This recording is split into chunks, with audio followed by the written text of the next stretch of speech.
28절에서 32절까지.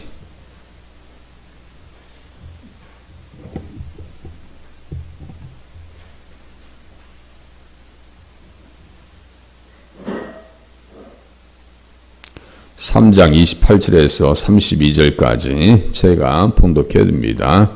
마문 위로부터는 제사장들이 각각 자기 집과 마주대한 부분을 중수하였고, 그 다음은 임멜의 아들 사독이 자기 집과 마주대한 부분을 중수하였고, 그 다음은 동문지기 스가냐의 아들 스마야가 중수하였고, 그 다음은 셀레미야의 아들 하나냐와 살랍의 여섯째 아들 하느니 한 부분을 중수하였고, 그 다음은 베랴키야의 아들 무슬람이 자기의 방과 마주대한 부분을 중수하였고, 그 다음은 금장색 말기야가 한밑관문과 마주대한 부분을 중수하여 느디님 사람과 상인들의 집에서부터 성모퉁이 성류에 이르렀고, 성모퉁이 성류의 양문까지는 금장색과 상인들이 중수하였느니라. 아멘.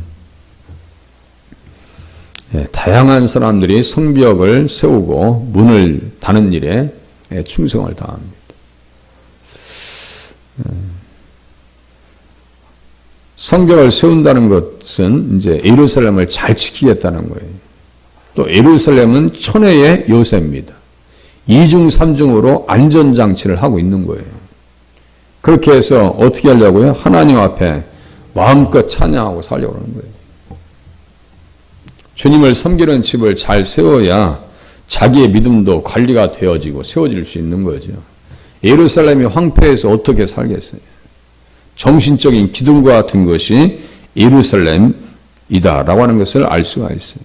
마문이라고 하는 것은 지금 말들이 출입하는 문입니다. 그러니까 군사적인 목적도 있는 거죠. 어문이 있고 양의 문도 있어요. 그러니까 짐승의 이름으로 불려진 이름이 세 개예요. 맨 끝에 보면 양문도 나오고 또 어문도 우리가 같이 살펴봤습니다.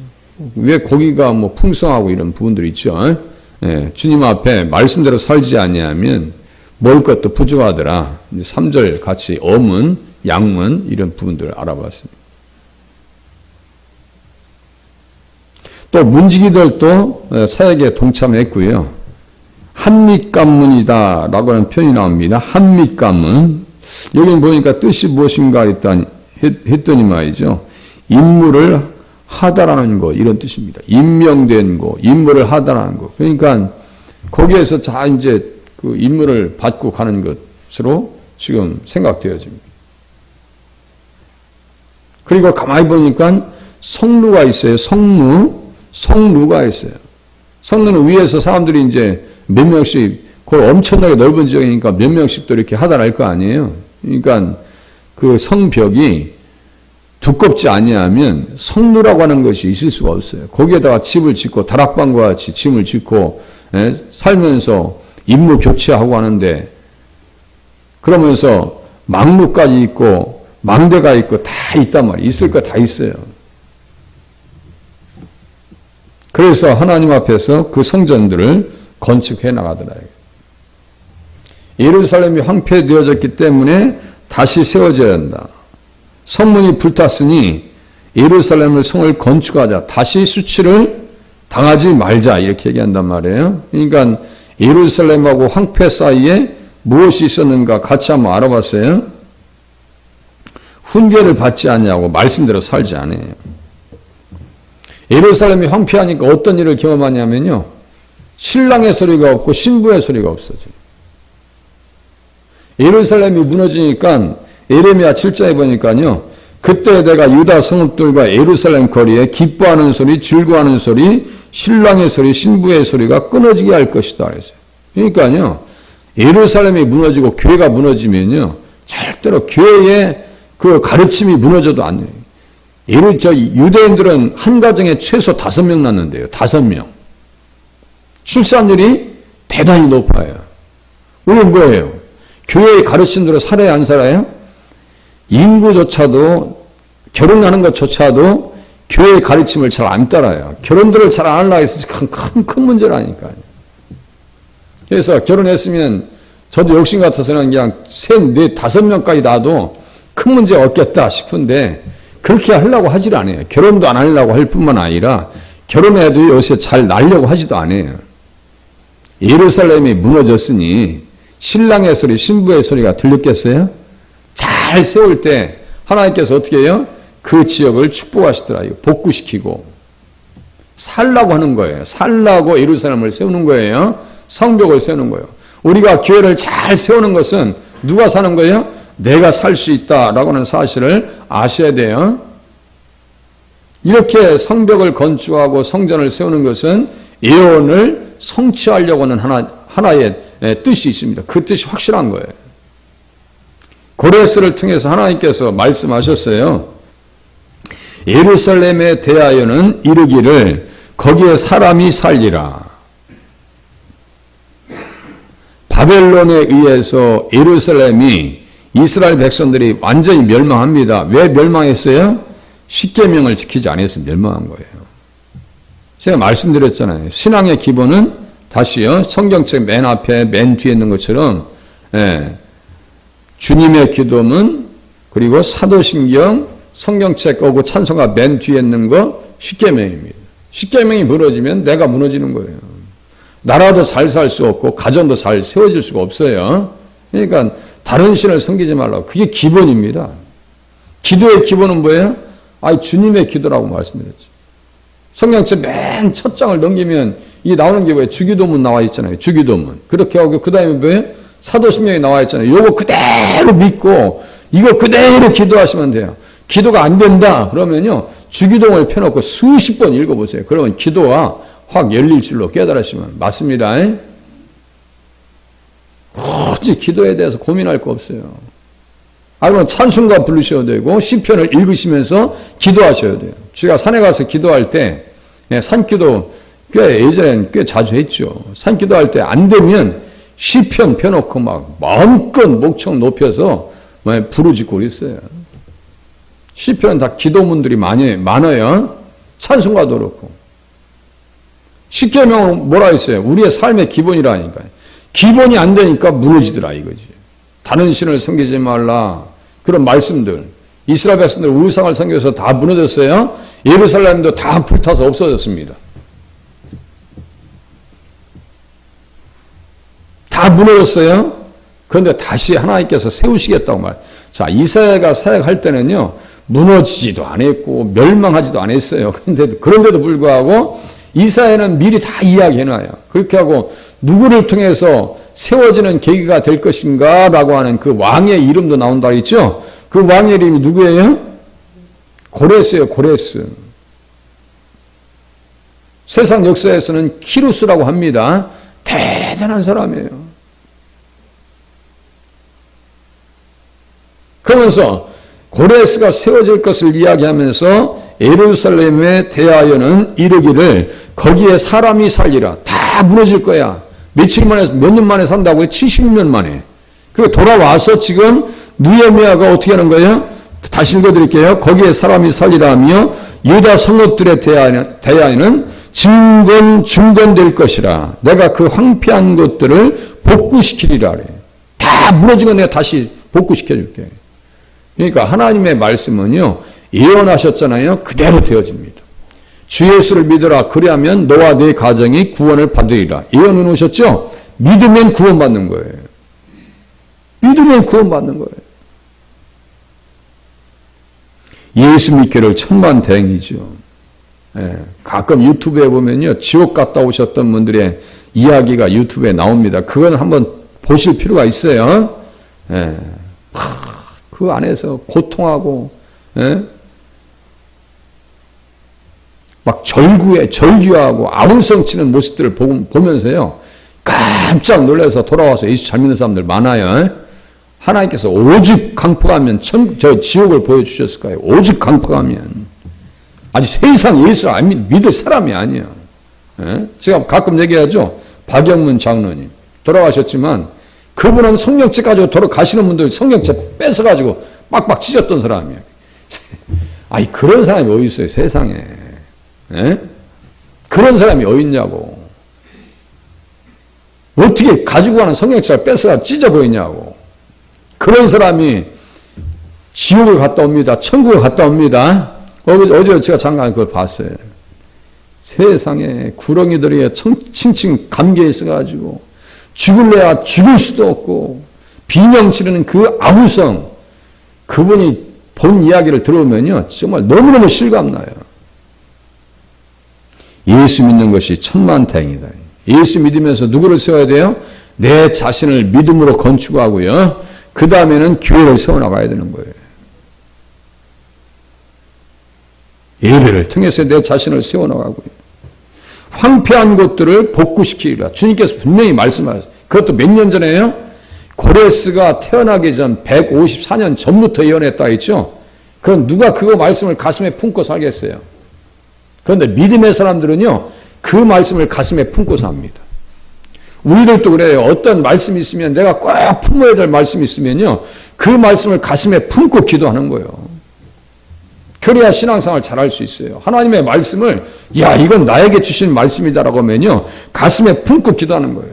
믿음의 사람들은 하나님께서 이스라엘을 통해서 다시 중건될 것이요 다시 그곳에 사람이 살 것이야 라고 하는 말씀을 바벨론 포로에 끌려가서도 그 말씀을 가슴에 품고 기도합니다. 예레미야를 통해서도 말씀하셨어요. 70년 만에 나 다시 회복시킬 거예요. 예루살렘이 다시 회복될 거야 라고 하는 말씀을 기록해 놨어요. 그러면요 그 말씀을 다니엘은 가슴에 품고 기도합니다. 다른 것에 마음이 있는 것이 아니에요. 여러분들 보세요.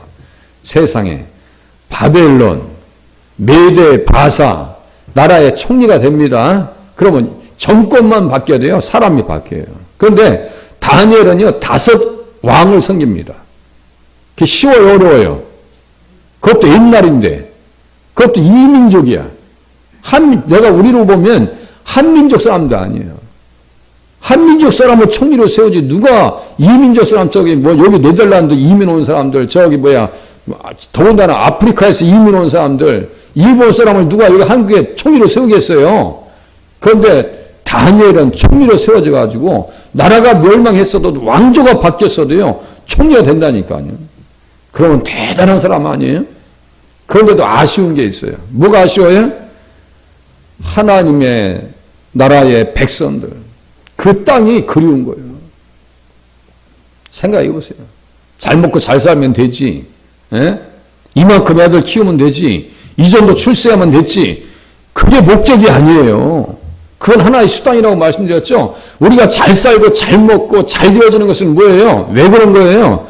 하나님의 나라를 위해서 하나님의 영광을 위해서 교회를 세우기 위해서 잘 되어져야 된다라고 하는 사실을 깨닫고 돌아가시면 맞습니다. 왜 우리 자녀들이 잘 되어져야 되는 거예요? 내가 왜 부자가 되어져야 되는 거예요? 느헤미야 한 사람도 똑같아요. 그 사람도 부총리급이라 했죠. 모르드게도 그렇고요. 그 사람들은요 이 영적 자존감이 있는 사람들이에요. 성문에서 살 정도면요 이 정도면 됐지 내가 더 이상 욕심이 뭐가 있겠어.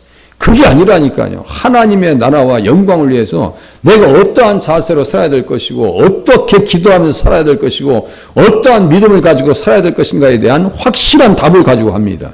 그게 신앙이에요. 주객이 전도됐어요. 지금 주객이 전도됐다고요. 많은 그리스도인들이 목적이 잘못됐어요. 목적은 하나님의 나라와 의요. 그 하나님 나라를 구체적으로 보기 위해서 세워진 게 뭐예요? 듣기 위해서 성전입니다. 교회입니다. 그 성경을 이렇게 동참하는 사람들은요. 어떠한 어려움과 고통이 찾아와도 동참하고 이 사람들이 부자인 줄 아세요? 부자 아니에요. 느헤미야 5장 보세요. 이 사람들이 부자라서 건축한 게 아닙니다. 5장 보세요. 그때 백성들이 그들의 아내와 함께 크게 부르짖어 그들의 형제인 유다 사람들을 원망하는데 어떤 사람은 말하기를 우리와 우리 자녀가 많으니 양식을 얻어먹고 살아야 하겠다 하고 어떤 사람은 말하기를 우리가 밭과 포도원과 집이라도 저당 잡히고 이 흉년에 곡식을 얻고자 하고 어떤 사람은 말하기를 우리는 밭과 포도원으로 돈을 빚내서 왕에게 세금을 바쳤도다. 우리 육체도 우리 형제의 육체와 같고 우리 자녀도 그들의 자녀와 같거늘 이제 우리 자녀를 종으로 파는도다. 우리 딸 중에 벌써 종된 자가 있고 우리의 밭과 포도원이 이미 남의 것이 되었으나 우리에게는 아무런 힘이 없도다 하더라. 이 사람들 부자예요? 가난한 사람들이에요? 가난한 정도가 아니에요.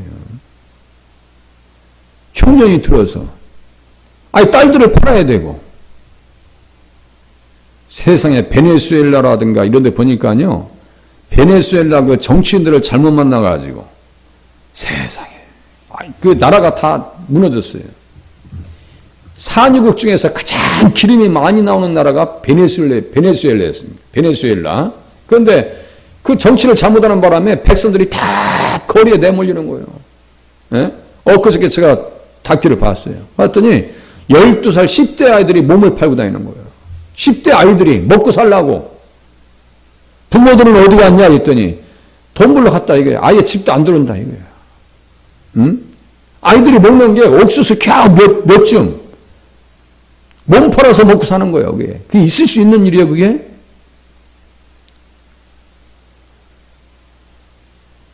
지도자를 잘 만나야 되고요. 우리가 예수님을 우리가 평생에 주님으로 잘 섬겨야 잘 살 수 있는 줄로 깨달으시면 맞습니다. 잘 먹고 잘 살려면 어떻게 돼요? 성전을 세워나가야 돼요. 믿음의 성전을, 내 마음의 성전을 잘 세워나가셔야 돼요. 에스겔서 여기 보세요. 이제 여기 쭉 옆에 오른쪽에 보면 반달 모양으로 시잠전 아사렘 에겔단 이렇게 써 있어요. 에스겔서 36장 봐보세요. 에스겔서 36장 눈으로 하나하나 확인하면서요.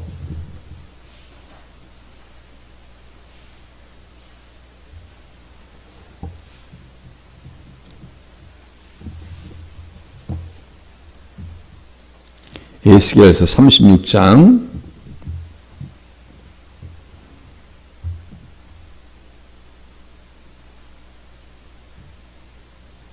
끝에쯤 보세요. 30절쯤에 32절쯤에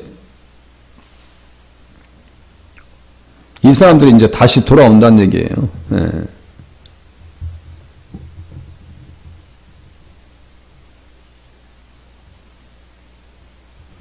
24절 먼저 보세요. 내가 너희를 여러 나라 가운데서 인도하여 내고 여러 민족 가운데서 모아들이고 고국 땅에 들어가서 이렇게 써있죠. 다시 고국 땅이 뭐예요? 가나안 땅 아니에요. 이스라엘 땅에 들어가서 내가 너희를 다 씻어줄게.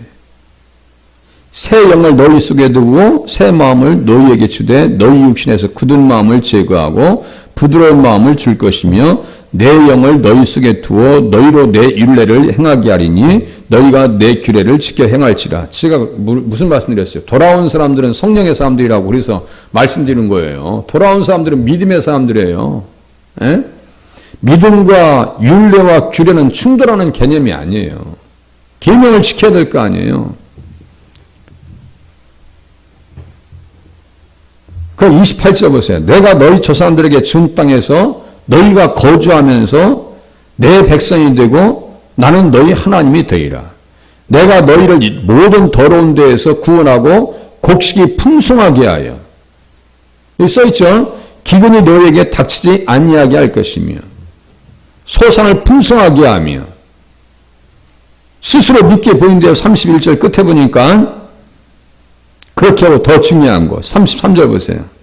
주 여호와께서 이같이 말씀하셨느니라. 내가 너희를 모든 죄악에서 정결하게 하는 날에 성읍들에 사람이 거주하게 하며 황폐한 것이 건축되게 할 것인즉 전에는 지나가는 자의 눈에 황폐하게 보이던 그 황폐한 땅이 장차 경작이 될지라. 사람이 이르기를 이 땅이 황폐되더니 이제는 에덴 동산같이 되었고 황량하고 적막하고 무너진 성읍들의 성벽과 주민이 있다 하리니 너희 사방에 남은 이방 사람이 나 여호와가 무너진 것을 건축하며 황폐한 자리에 심은 줄을 알리라. 나 여호와가 말하였으니 이루리라. 지금 예수께로는 지금 끌려가고 있는 거예요. 끌려가고 있는 거예요. 포로로 끌려가고 있는 거예요. 지금 마치 돌아온 것처럼 얘기하잖아요. 이게 70년 전에 있었던 일이에요, 지금. 그러니까 우리가 뭘 믿고 살아야 돼요? 하나님의 말씀을 믿고 살아야 된다는 것을 이 지금 기가 막힌 현장에서 지금 들려주고 있는 거예요. 뭐예요? 지금 포로로 끌려가면서. 우리 같아서는 뭐예요? 울밑에선 저희 봉숭아야 내 모습이 처량하다. 그 말을 그 노래를 불러야 되는 상황 속에서도 에스겔은 소망의 이야기를 하고 있습니다. 교회는 무슨 소망을 이야기하는 거예요? 천국에 대한 소망을 이야기하는 거고요. 믿음에 대한 소망을 이야기하는 거예요. 그래서 우리는 이곳에 와서 내가 살아야 될 이유와 목적이 무엇인지를 분명히 알고 가셔야 되는 거예요. 내가 왜 잘 돼야 되는지. 더 중요한 거 37절 38절 보세요. 주 여호와께서 이같이 말씀하셨느니라. 그래도 이스라엘 족속이 이같이 자기들에게 이루어 주기를 내게 구하여야 할지니라. 자 보세요. 자기들에게 이루어 주기를 내게 구하여야 할지라. 내가 그들의 수요를 양떼같이 많게 하되 제사들을 양떼 곧 예루살렘이 정한 절기의 양무리같이 황폐한 성읍을 사람의 때로 채우리라. 그러게 한즉 그들이 나를 여호와인 줄 알리라 하셨느니라. 써있단 말이에요. 이게 중요한 거. 그래도 37절 이스라엘 족속이 이같이 자기들에게 이루어 주기를 내게 구하여야 할지라 써있어요. 무슨 얘기예요? 그러니까 이렇게 되어지기를 위해서 기도해야 된다는 얘기입니다. 기도가 얼마나 중요한지 생각해 보세요. 그까짓 기도해 해야 되는 거예요. 말해야 돼. 이런 생각하지 마시고 반드시 기도해야 되는 거예요. 반드시. 그래서 새벽 예배를 쉬지 않는 거예요. 한국 교회가. 저녁에도 기도하는 거예요. 잘하든 못하든 하나님 앞에 기도해야 되는 거예요. 하나님 살려달라고 기도하셔야 되는 거예요. 그렇게 하면 황폐한 성읍이 다시 일어나는 것과 같이 우리의 심령도 살아나고요. 소망 중에 거할 줄로 믿으시고 돌아가실 수 있기를 바랍니다. 기도하겠습니다.